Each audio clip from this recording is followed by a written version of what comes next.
Hello, welcome to my channel, The Resting Mind. Tonight, we leave the warmth of the inner solar system behind to explore the quietest corners of the cosmos. We often think of ice as a force of death, a freezing stop to the flow of time. We associate the cold with an ending, a place where movement ceases and life fades into the dark. But water, in its frozen state, is not an end, it is a shield. It is a crystal shell that protects oceans deeper than our own and histories older than the ground we stand on. There is no cold here that can harm us, only a stillness that preserves, a silence that has waited billions of years to be heard. When we look at the universe through the lens of thermodynamics, we see that heat is actually a form of chaos, a vibration of atoms that eventually scatters and fades. Cold, however, is order. Cold is stability. By the end of this journey, you will understand why the universe prefers the cold, and why silence is the natural state of things. As we drift outward, past the asteroid belt, and into the realm of the gas giants, the sunlight begins to weaken, turning from a blinding white orb into a distant, piercing star. It is here, in the deep shadows of Jupiter, that we find the first great paradox of the outer solar system. We are taught that life requires the warmth of a sun, that water requires a temperate atmosphere, and that a world so far from the light should be nothing more than a solid, frozen brick. But Europa defies this logic. Residing 417 million miles from the sun, where surface temperatures drop to minus 260 degrees Fahrenheit, Europa exists in a perpetual twilight. By all the standard laws of physics, it should be geologically dead, a silent tomb of rock and ice locked in a frozen orbit.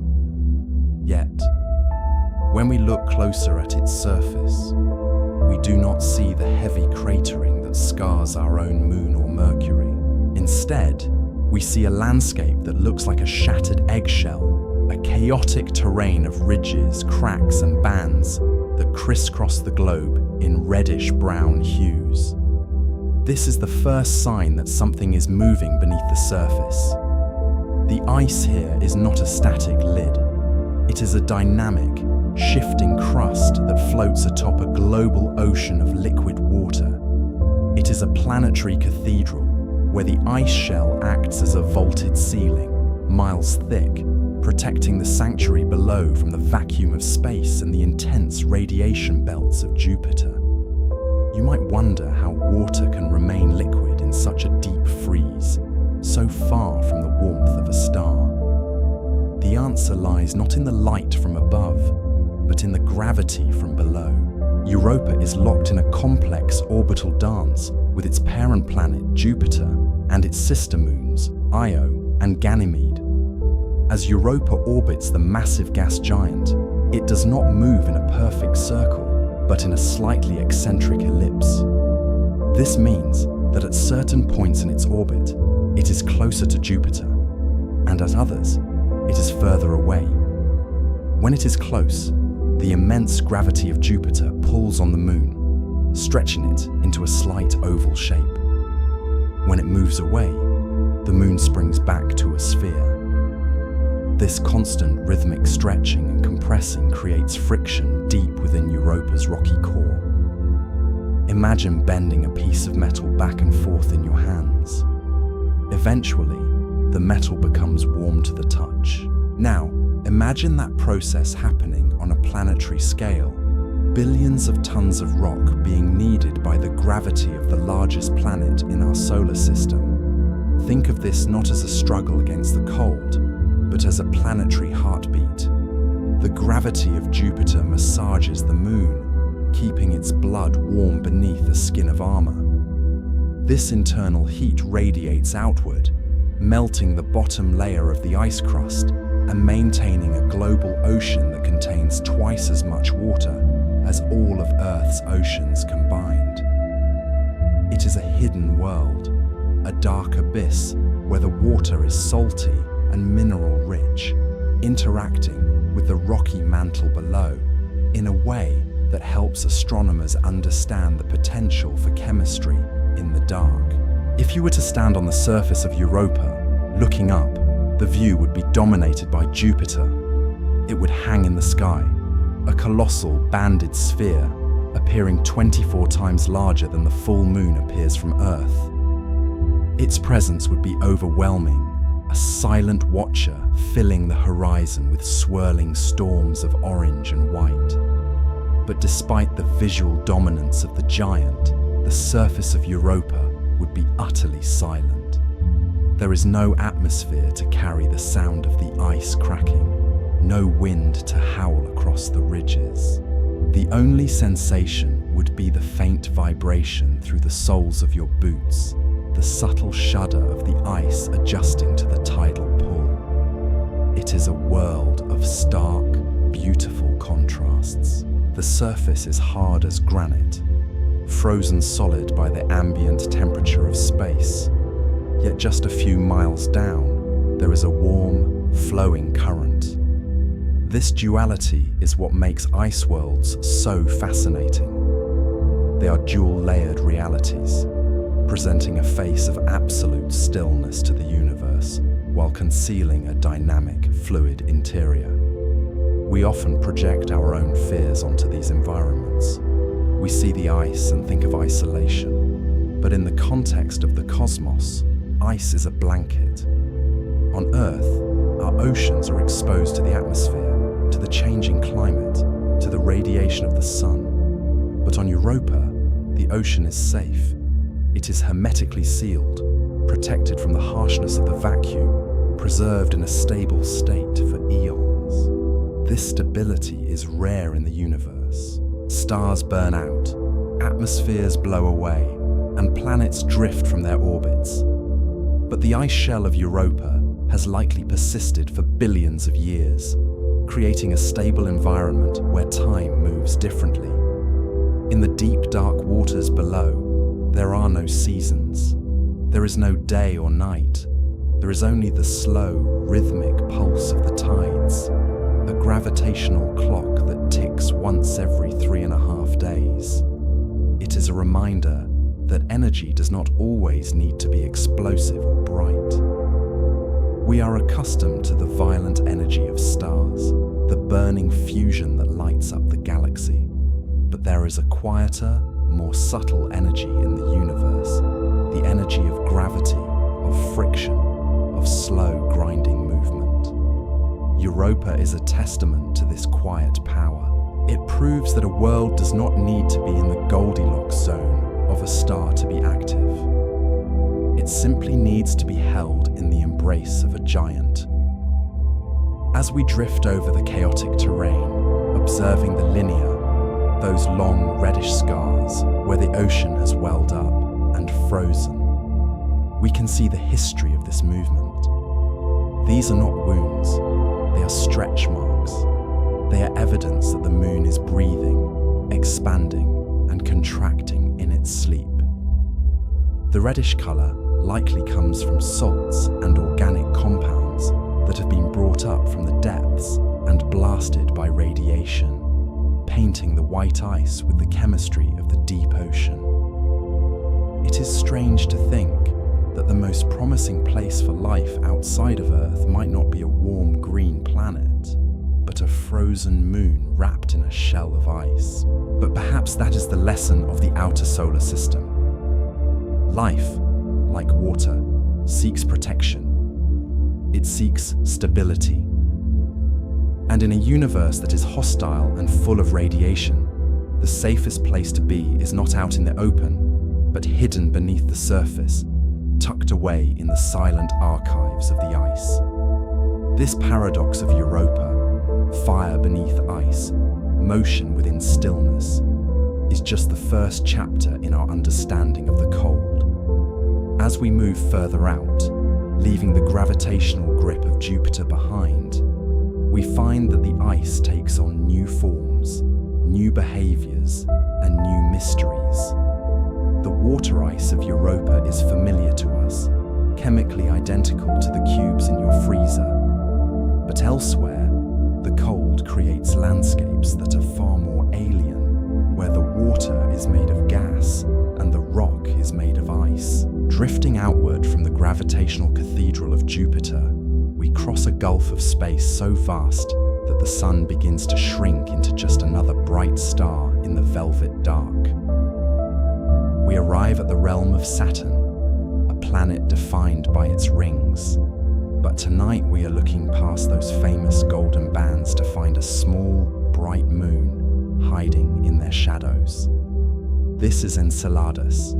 To the human eye, Enceladus appears as a perfect, polished sphere of white. It is the most reflective object in the entire solar system.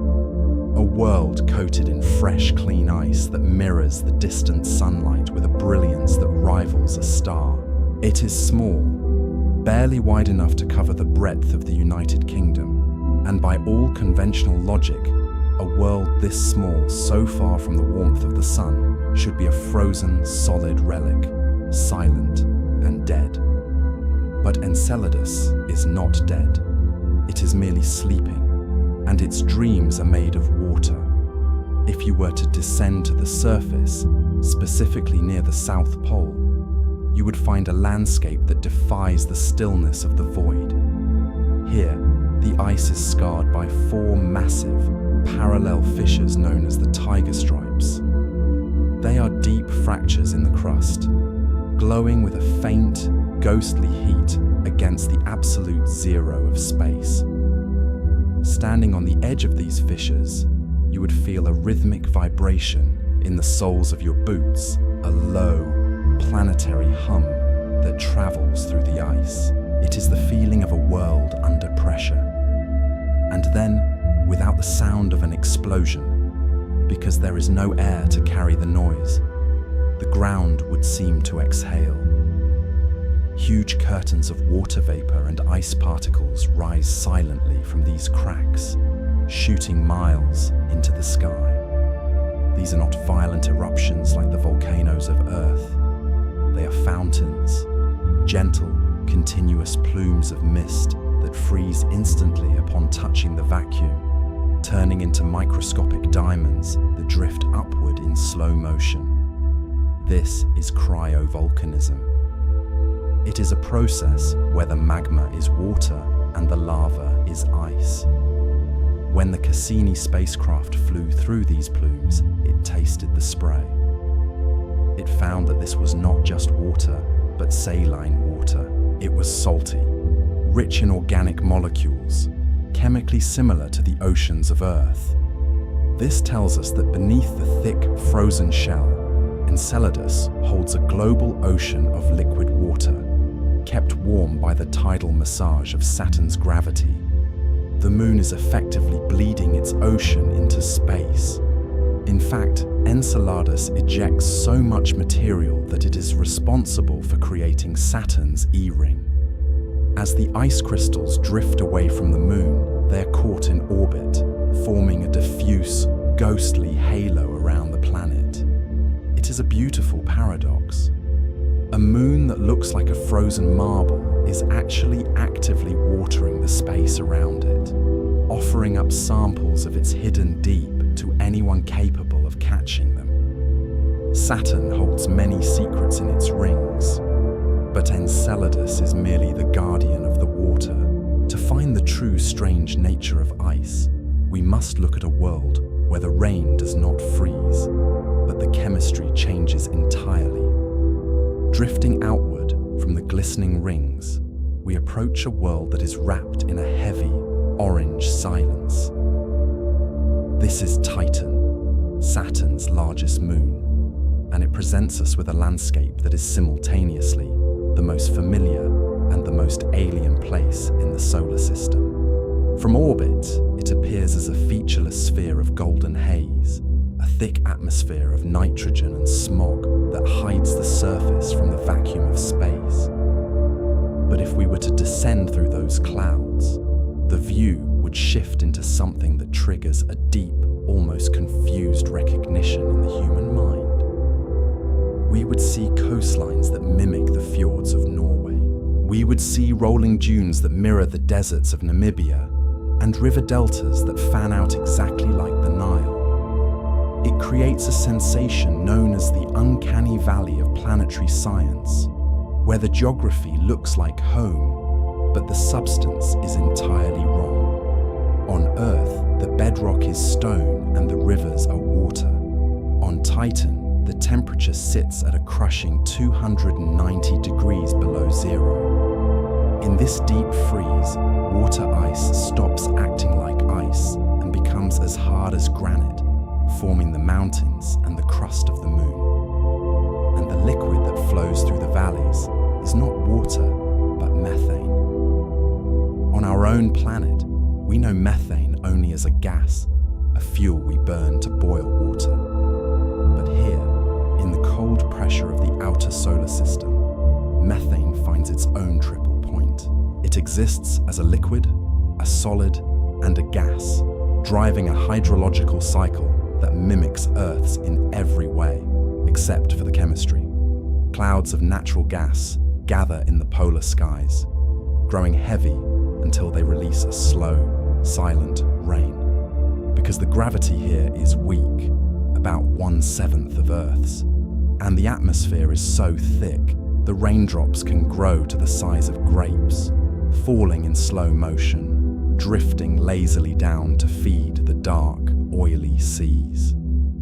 If you were to stand on the shore of Kraken Mare, the largest of these hydrocarbon lakes, the scene would be one of absolute stillness. The liquid is clear and dark, reflecting the hazy amber sky above. There is no chaotic crashing of waves here. The wind is gentle and the liquid is calm, lapping against the frozen shores with a sluggish, hypnotic rhythm. It is a mirror image of Earth, preserved in the deep freeze, operating on a timescale that feels slower, heavier, and infinitely more patient than our own. It is a world where the very air feels like a blanket, pressing down with a weight that keeps the volatile seas from evaporating into the void. This strange mimicry helps astronomers understand that the laws of fluid dynamics are universal, playing out across the cosmos, regardless of the medium. Whether it is molten rock, salty water, or liquid natural gas, the universe tends to organize itself into the same flowing patterns.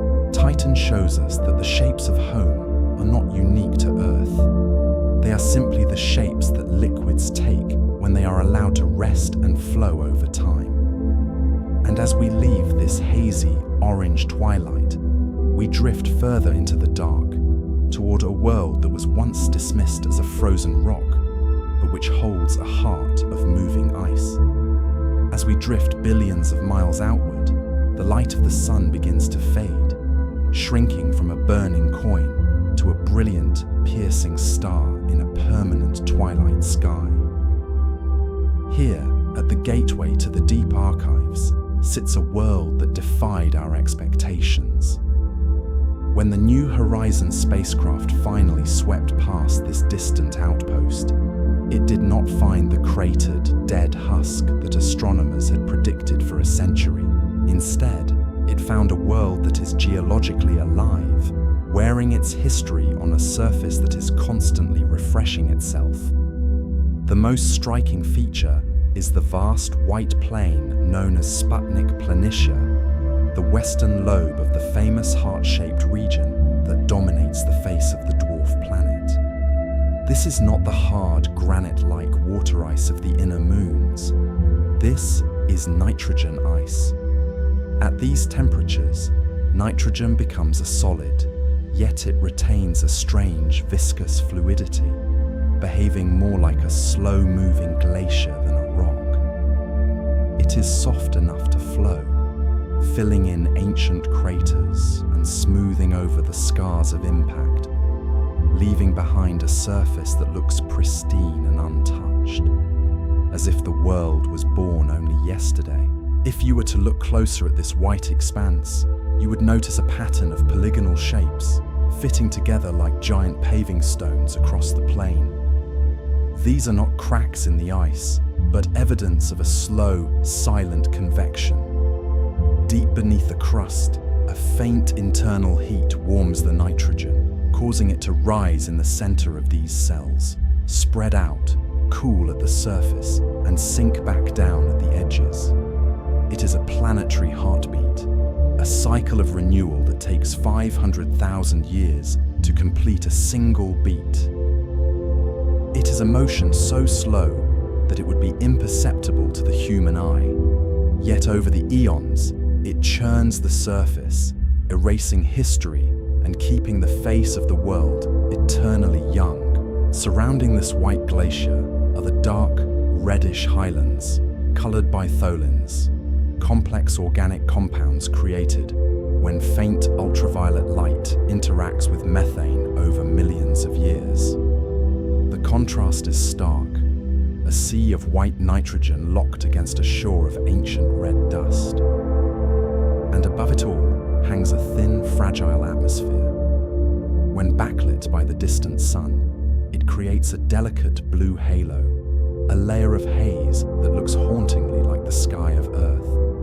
Yet it exists in a vacuum so cold that the very air can freeze and fall to the ground as snow.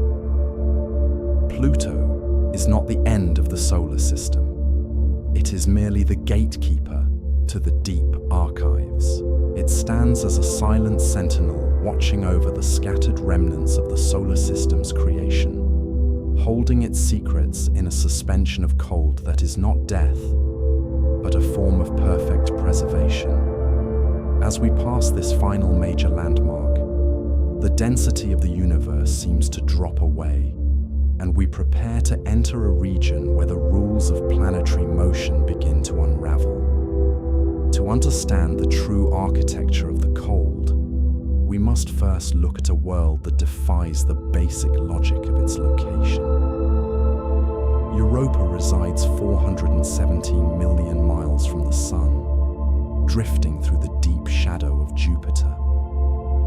At this distance, the warmth of our star is nothing more than a pale, distant memory, and surface temperatures plunge to -260 degrees Fahrenheit. By all laws of thermodynamics, this world should be a solid, motionless brick of ice, a frozen monument to the vacuum. Yet, when we look closer at the surface, we do not see the impact craters of a dead world. We see vast reddish scars known as lineae. These are not rivers, but stress fractures in the planetary masonry, suggesting that the ground itself is in motion. This chaotic terrain resembles the broken sea ice of the Arctic, shifting and cracking under immense pressure. It indicates that the ice is not a tomb, but a shell. It is a vaulted ceiling of crystal that protects an ocean deeper than all of Earth's seas combined. The secret to this liquid water lies not in the sun, but in the gravity of Jupiter. As Europa orbits, it is caught in a rhythmic gravitational dance with its sibling moons, Io and Ganymede. This resonance creates a tidal flexing, a friction deep within the rocky core of the moon that generates internal heat. Think of this not as a struggle against the cold, but as a planetary heartbeat. The immense gravity of Jupiter massages the moon, stretching and compressing it, keeping its blood warm beneath a skin of armor. This process creates a hidden sanctuary. While the surface is exposed to the harsh radiation of the gas giant, the waters below remain dark, warm, and stable. It is a planetary cathedral, built with a roof of ice miles thick, preserving a silent liquid history that has likely flowed for billions of years. While Europa acts as a vault, keeping its treasures locked beneath a heavy shell, there is another world that is far less secretive. If we drift further out, past the orbit of Jupiter and into the magnificent golden realm of Saturn, we find a moon that does not hide its ocean, but rather offers it up to the cosmos. This is Enceladus, a small, bright sphere that serves as the solar system's most generous fountain. It is a blindingly white world, the most reflective object in our entire neighborhood, shining like a polished marble dropped into the dark. For decades, astronomers looked at this moon and saw only a frozen rock, a silent data point orbiting in the shadow of the gas giant. But when the Cassini spacecraft arrived, it revealed that Enceladus is not sleeping. It is breathing. At the moon's south pole, the ice is not smooth. It is scarred by 4 massive, parallel fissures known as the tiger stripes. These are not wounds from a collision, but rather the vents of a planetary circulatory system. Here, the crust has pulled apart, creating deep canyons where the internal heat of the moon escapes. And it does not escape alone. If you were standing on the edge of one of these fissures, looking down into the blue-tinted abyss, you would feel a vibration in the soles of your boots, a low, rhythmic hum, before the ground opened to release a silent plume of snow upward into the vacuum. These are the cryovolcanoes of Enceladus. They do not spew lava or ash, but rather a fine mist of water vapor, ice particles, and simple organic molecules. It is a geyser that creates snow, but this snow does not fall back down to the surface to cover the ground. Instead, it drifts upward, escaping the weak gravity of the moon entirely. This constant exhalation creates one of the most hauntingly beautiful structures in the Saturnian system. As the ice crystals float away from the moon, they are caught by Saturn's gravity and spread out into a vast, faint circle known as the E-ring. Enceladus is essentially painting a ring around its parent planet, using its own internal ocean as the ink. When Cassini flew through these plumes, it tasted the spray. The sensors detected salt. This was a profound realization. It meant that the water beneath the ice is saline, much like the oceans on Earth. It suggests that the water is in contact with a rocky core, dissolving minerals and carrying them up through the ice shell. In a way, Enceladus is a cosmic laboratory, mixing water and rock in the dark, warm depths, and then spraying the results out into the void for us to find. It is a reminder that the line between a frozen world and a living one is thinner than we think. We often view ice as a barrier, a wall that stops life. But here, the ice is a transport mechanism. It is a filter. The water starts in the deep, pressurized dark, travels through miles of frozen crust, and ends as a glittering cloud of diamond dust orbiting Saturn. This cycle of release and renewal is hypnotic. The moon gives up its mass to the ring, and the ring slowly disperses into the system. A slow-motion transfer of energy and matter that has likely been happening for eons. It is a quiet, steady process, devoid of the violence we usually associate with volcanic activity. There is no fire here, only the gentle urgency of water finding a way to be free.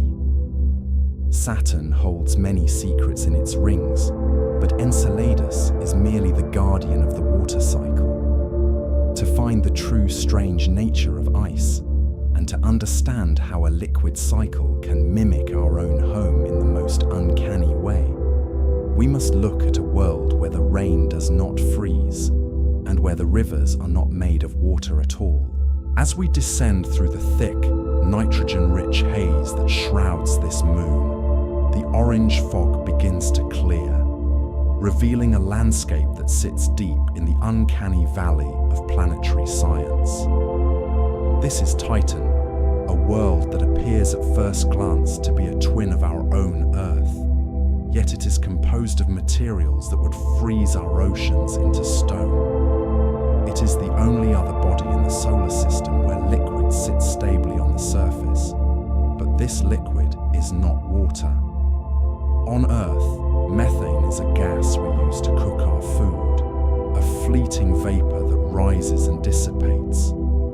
But here, under the crushing weight of the atmosphere and the deep cold of the outer solar system, methane finds its triple point. It exists simultaneously as a liquid, a solid, and a vapor, creating a weather cycle that mimics our own in every way, except for the chemistry.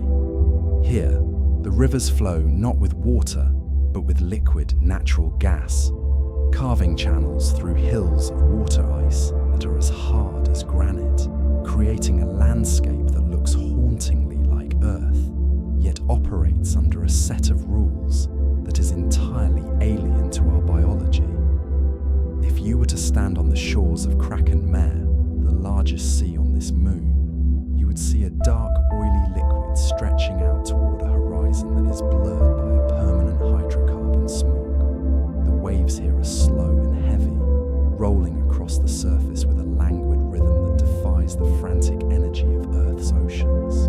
Because the gravity is low and the atmosphere is dense, 50% thicker than the air you are breathing right now, the rain on Titan falls in slow motion.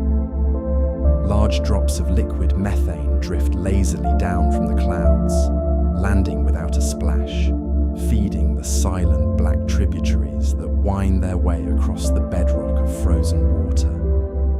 It is a familiar song played on an alien instrument, a reminder that the universe can build the same structures out of vastly different parts. But as fascinating as this mimicry is, Titan is still a world of active weather and flowing currents.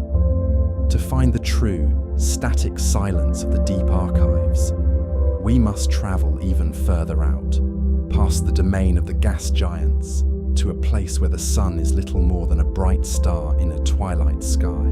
Strategy block audience phrases used: the void, deep time, data point, sleepy science, drift, viral hooks, cosmic vertigo, distance from sun, domestic anchoring, glaciers as paving stones, production script. We arrive at the gatekeeper of the deep archives.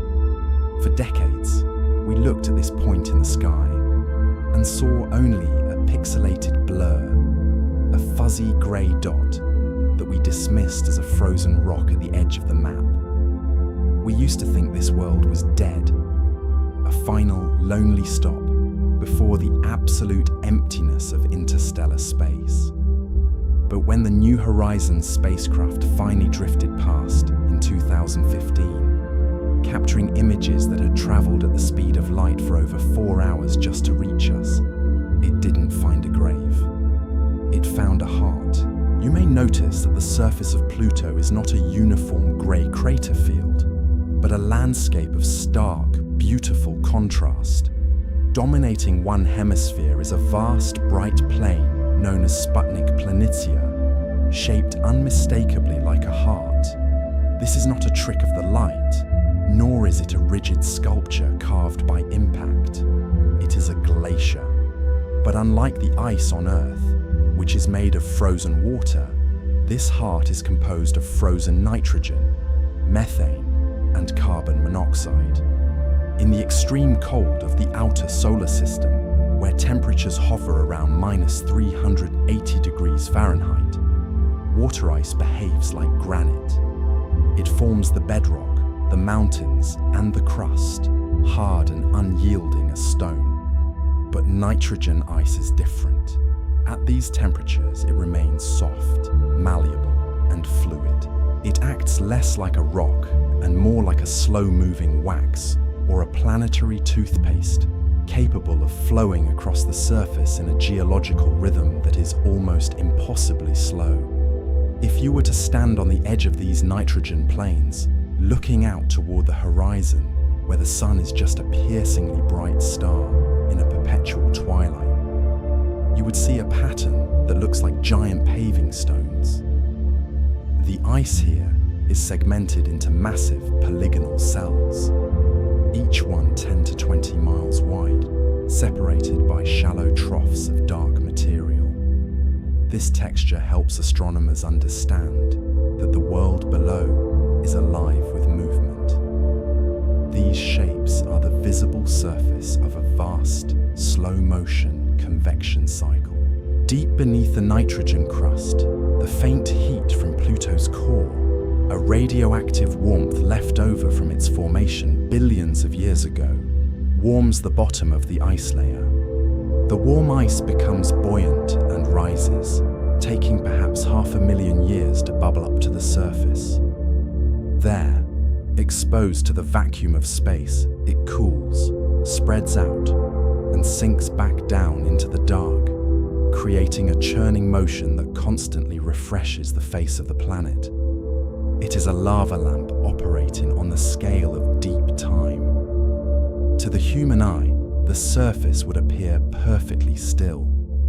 There is no sound here, no wind strong enough to be felt through a suit, no crashing waves. But if we could watch a time-lapse spanning millions of years, we would see the surface breathing. We would see the heart of Pluto beating, circulating its icy blood in a cycle that erases craters and smooths over the scars of history. That is why this region is so strangely smooth. It is young ice, constantly being reborn from the depths. Surrounding this white, flowing heart are the darker regions, stained deep red and brown. These are the tholins, complex organic molecules created when ultraviolet light from the distant sun strikes the methane in the atmosphere, raining down like a slow, rusty snow over eons. It creates a visual silence, a stark separation between the active white nitrogen and the ancient red bedrock. This world serves as a reminder that being frozen does not mean being static. In the quietest corners of the solar system, where the energy of the sun is barely a whisper, geology still finds a way to dance. The ice here is not a tomb. It is a blanket, trapping the heat of formation and keeping the planet geologically alive. Pluto is not the end of the solar system. It is merely the gatekeeper to the deep archives, watching over the Kuiper Belt with a slow, rhythmic pulse that has continued for billions of years. And as we drift past this silent sentinel, leaving its thin blue atmospheric haze behind us, we realize that the rules of ice are changing. We are moving into a realm where the planets themselves have been turned upside down, and where the moons do not follow the flow, but swim against the current of the dark. We leave the realm of the gas giants behind, drifting further outward into the silence, where the sun is reduced to a piercingly bright star in a sea of eternal twilight.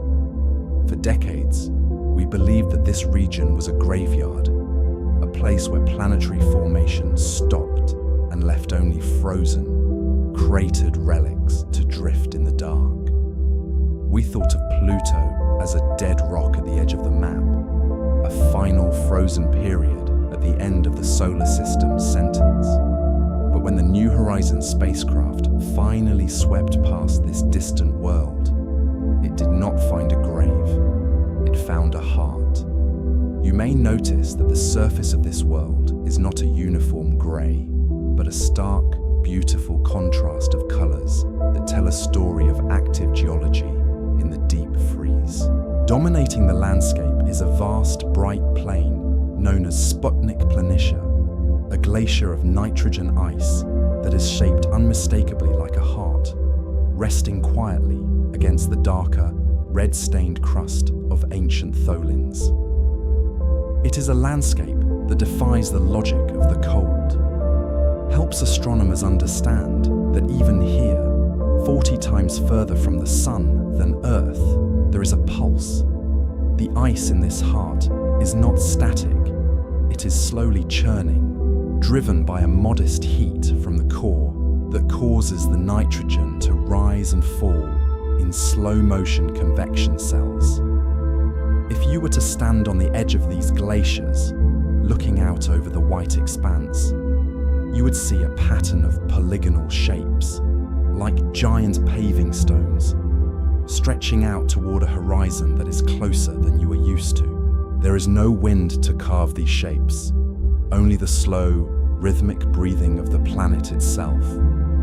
The nitrogen rises, cools, and sinks back down, a cycle of renewal that takes 500,000 years to complete a single turn.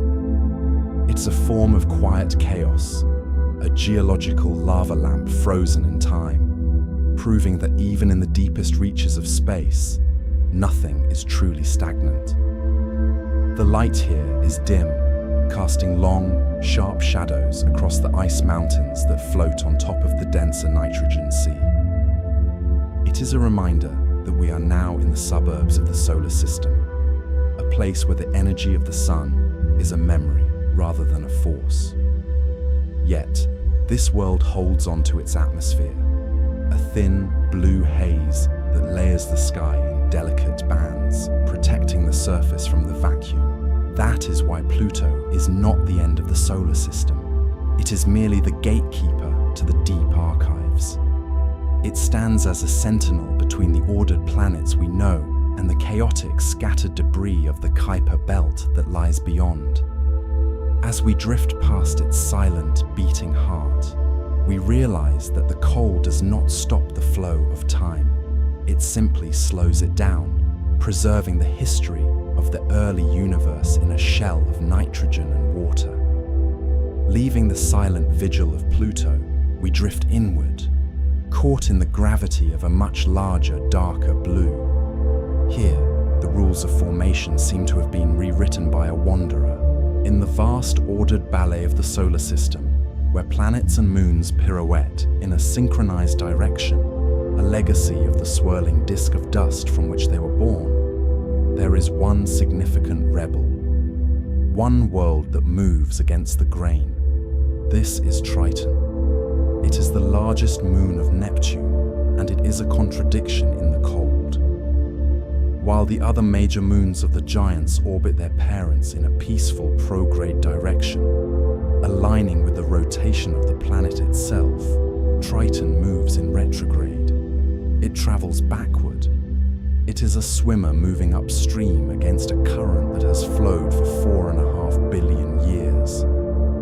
This singular motion tells us a story not of birth, but of capture. Triton was not formed from the dust of Neptune. It was a visitor, likely a dwarf planet from the deep Kuiper belt, much like Pluto, that strayed too close to the gravity well of the ice giant. In that ancient encounter, there was no violent collision, only a gravitational snare, a cosmic cage that closed gently around the traveler. It was slowed down, perhaps by colliding with a smaller, now vanished moon, losing just enough energy to be caught in a long, looping embrace.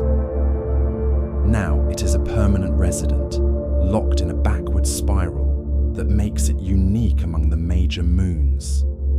If you were to stand on the surface of Triton, the feeling of isolation would be replaced by a sense of overwhelming presence. The ground beneath your boots is a mosaic of nitrogen ice, frozen so hard it rings like steel, creating a terrain that is rugged and reflective. But the true spectacle is not the ground, it is the sky. Looming above the horizon, filling a massive portion of the heavens, is Neptune. It does not look like a star or a distant marble. It looks like a ceiling, a vast azure sphere of clouds and storms, silent and heavy, dominating the view with a shade of blue that exists nowhere else in nature.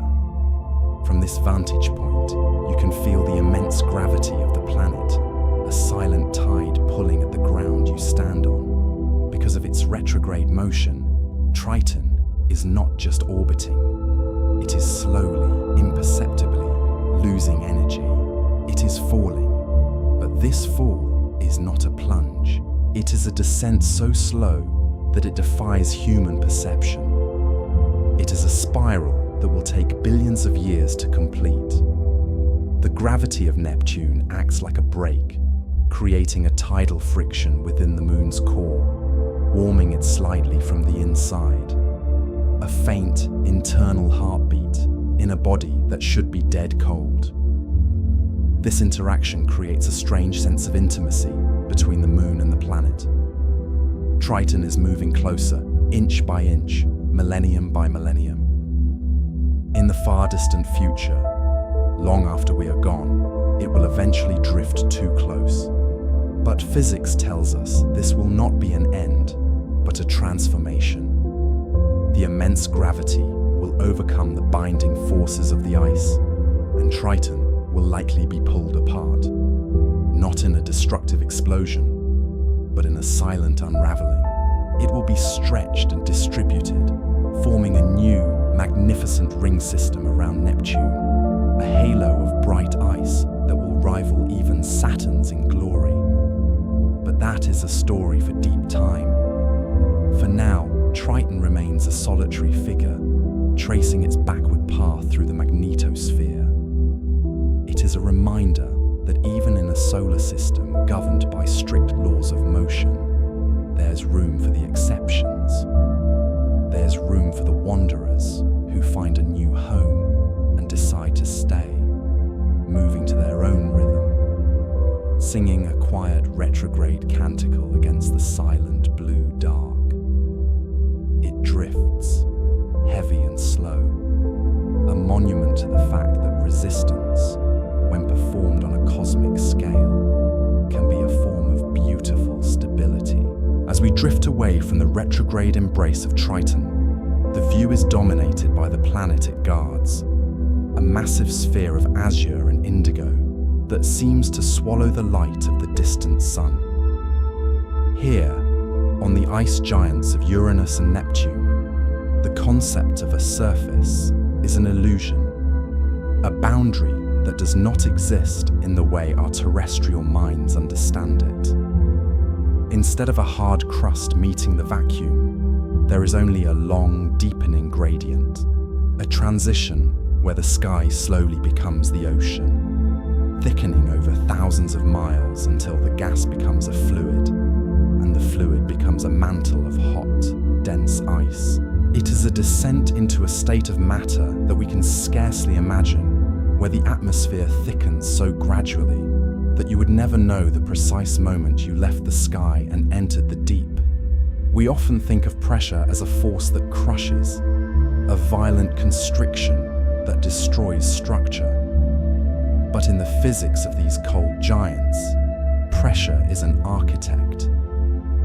As we sink lower through the layers of hydrogen and helium, the weight of the world above begins to press against the carbon atoms hidden within the methane clouds, squeezing them closer together than they have ever been. On Earth, we might call the resulting phenomenon a storm, but the word storm implies violence, a chaotic thrashing of wind and rain that disturbs the peace. At these pressures, the movement is heavy. It is slow. The carbon atoms, unable to resist the embrace of the planet's gravity, lock together in perfect geometric unity, crystallizing into diamonds that are clearer and larger than any found in our own soil. Imagine a sky of crushing weight, a thick, violet fog where these jewels begin to form, not with a crash, but with a silent clarity. They fall like heavy snow, sinking through the mantle of slush. Millions of tons of glittering sediment drifting down toward a core that no eye will ever see.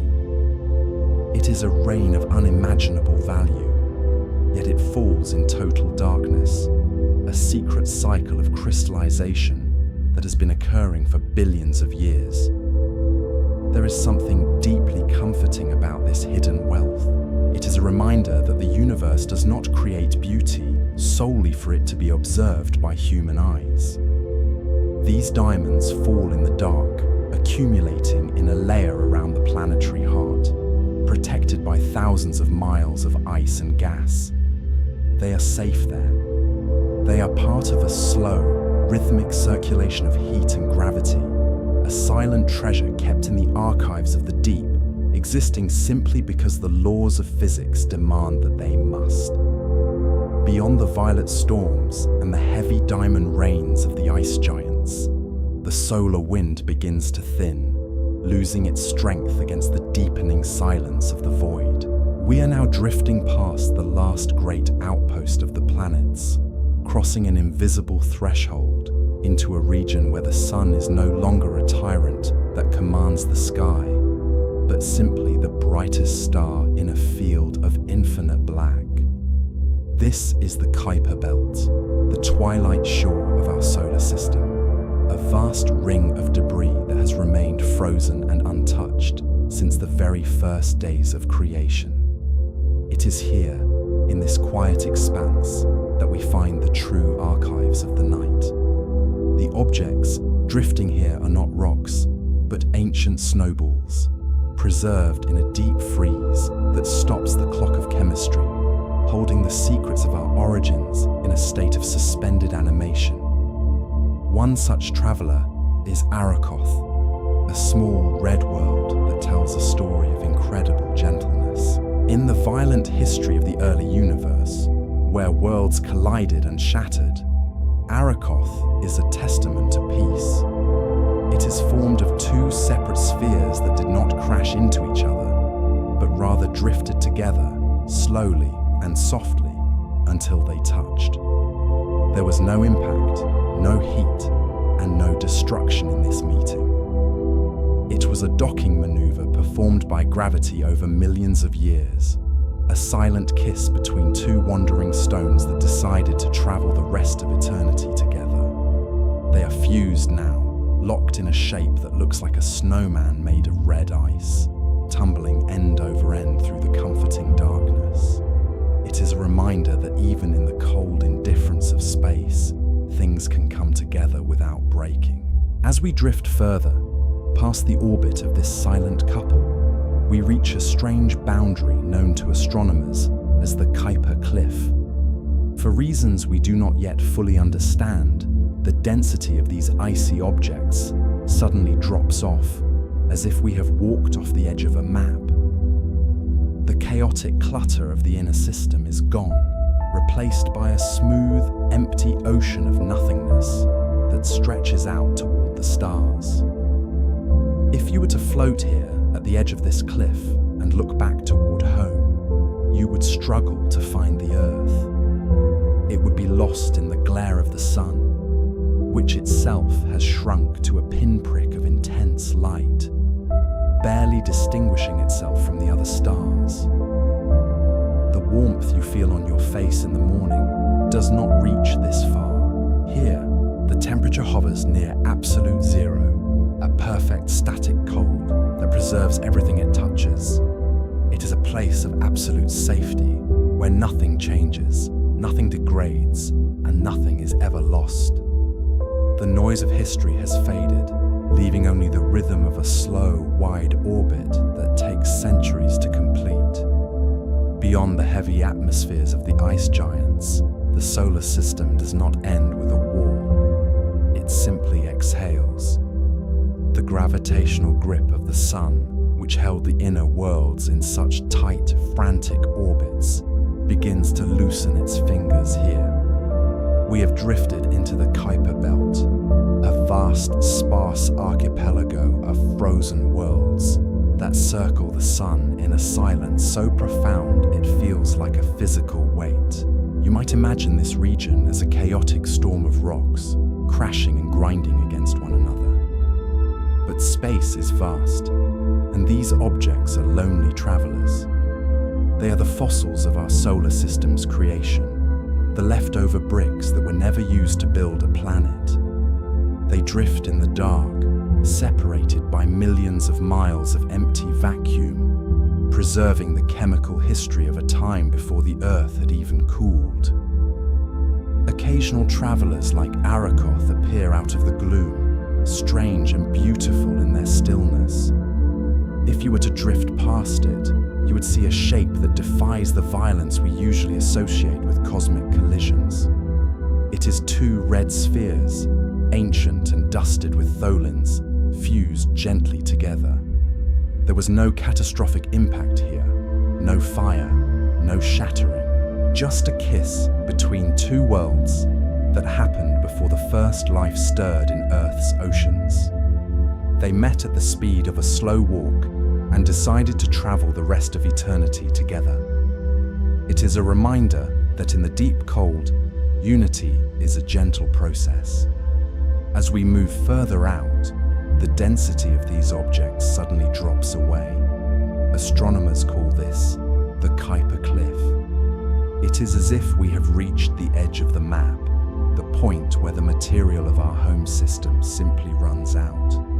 It is the shoreline of the cosmic ocean. Looking back from this vantage point, the sun is just another star.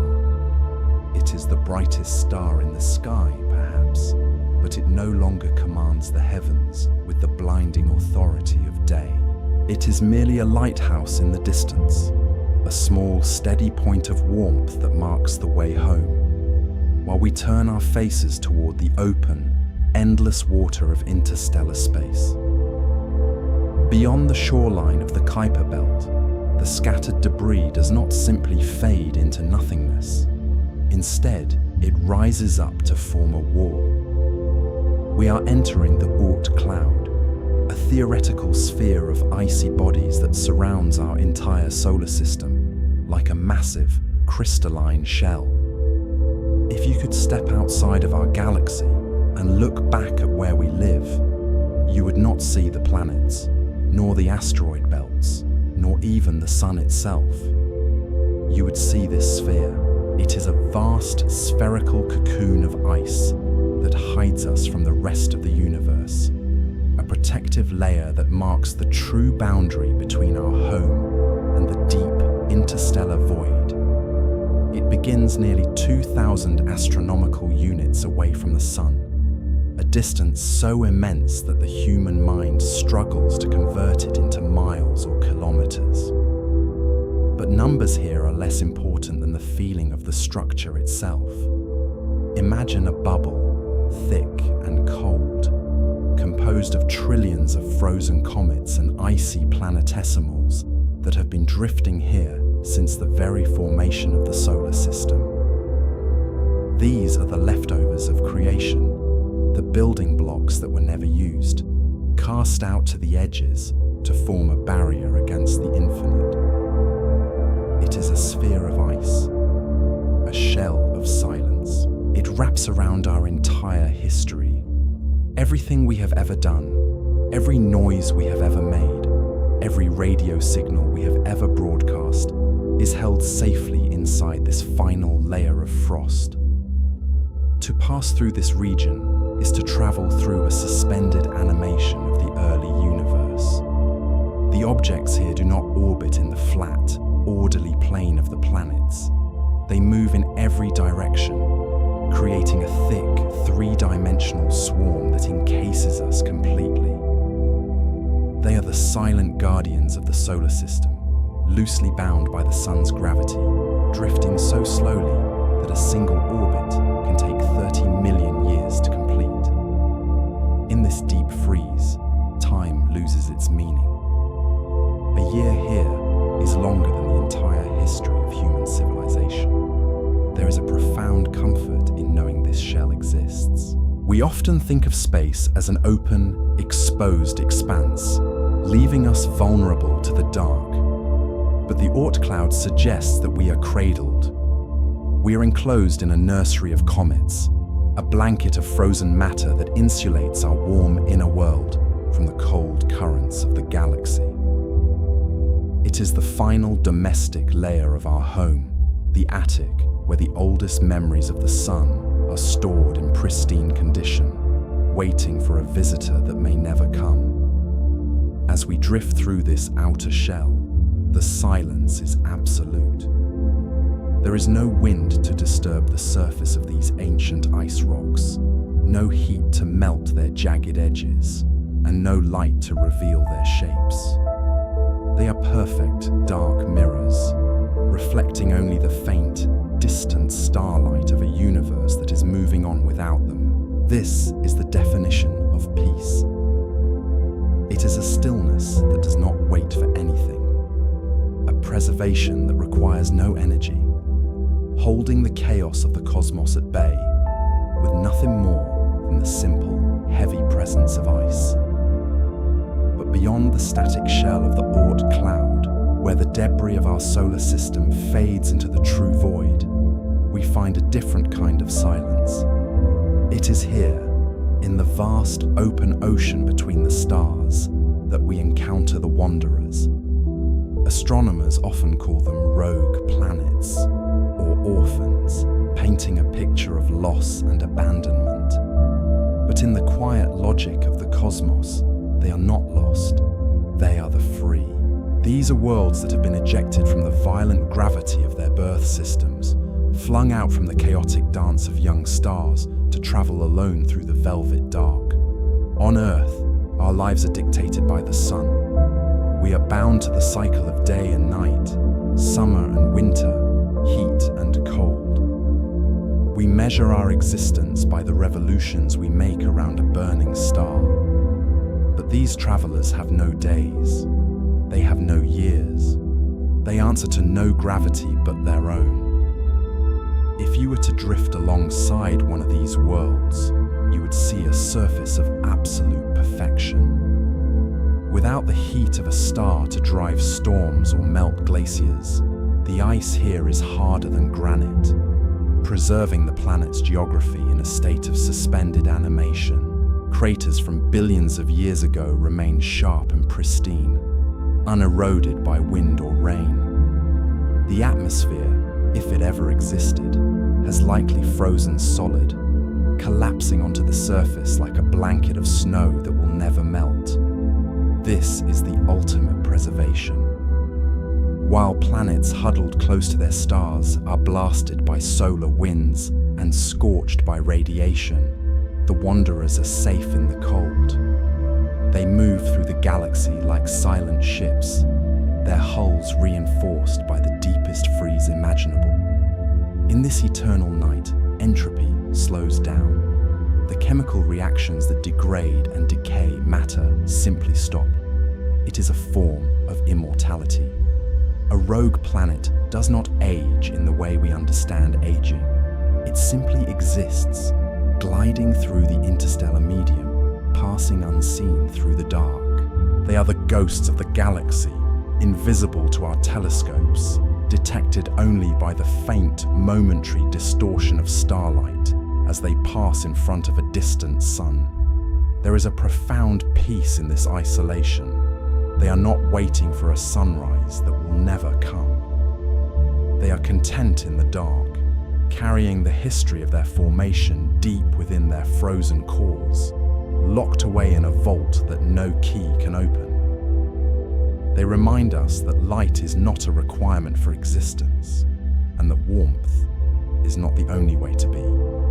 Sometimes, the safest place to be is in the cold, drifting quietly between the islands of fire, protected by the silence of the void.